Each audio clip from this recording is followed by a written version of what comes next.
It all started after I had that damned panic attack. I'm a calm person by nature, always have been. Small stuff never bothered me, even while driving. And I certainly had never been so negatively affected by something that I had a breakdown like that. Of all the places where it to happen, it was at work during an important meeting with my boss. Luckily for me, it was a telephone meeting, so I was able to hang up, get my breathing under control, and then call back, blaming my sudden absence on a bad connection. There had been no trigger to speak of. The meeting was going just fine. I was alone in my well-lit office, surrounded by plants and art. But something suddenly hit me like a ton of bricks.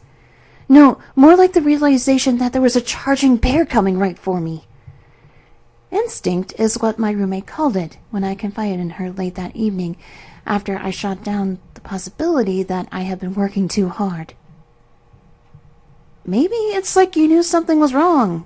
Animals can tell when something is not right, like dogs and cats just before an earthquake, and human beings are just animals when you get down to it, she had said before finishing off the last of her glass of wine.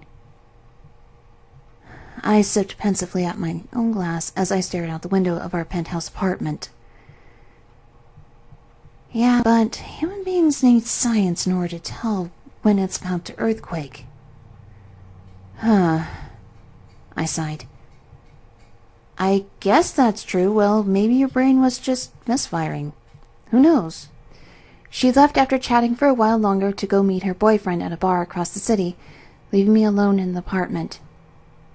Everything was going just fine. I was rewatching an episode of Friends while I enjoyed my second glass of wine. But then all of a sudden that feeling hit again.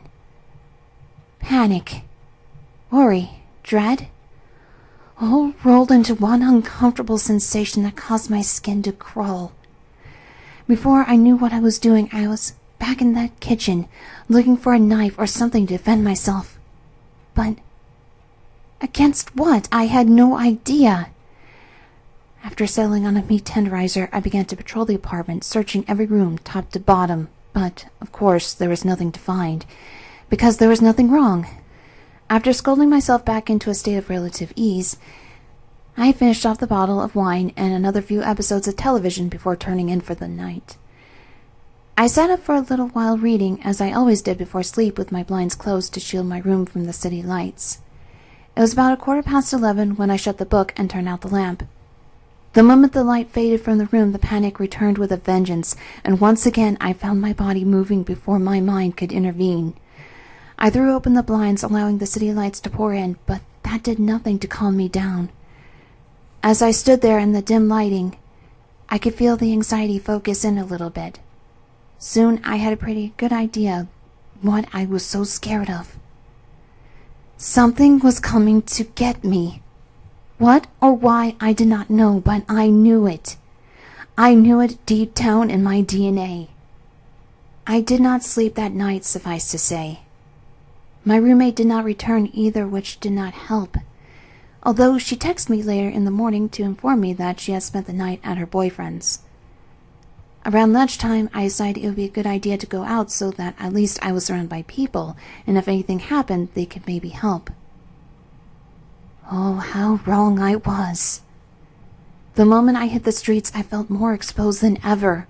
I knew that whatever it was that was coming, it could come from any direction.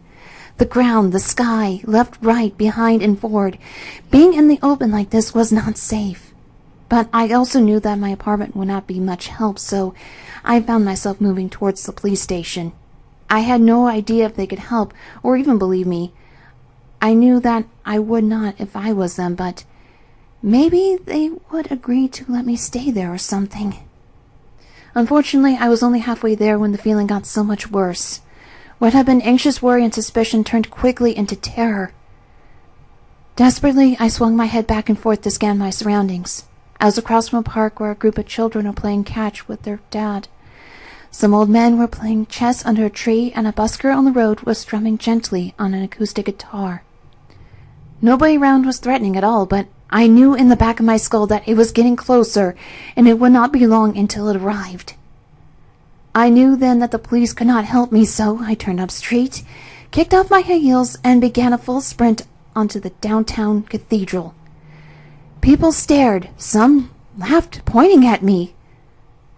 But none of that mattered. Only survival did. As the tall spires of the church came into the street, I felt a small pang of relief and momentarily slowed my spring to a jog.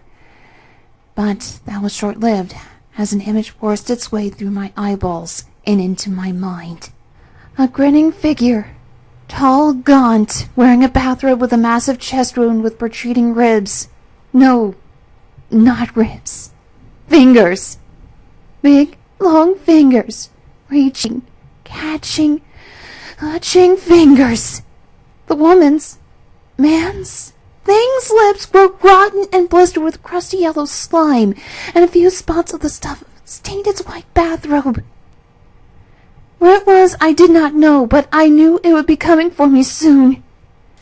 So soon, in fact, that there was no point in running any more. I stopped in the street, hands slack at my side, and tilted my face up to the skyscrapers around me and the blue sky above them. Tears rolling down my face, I stood and still stand, waiting for it to get me.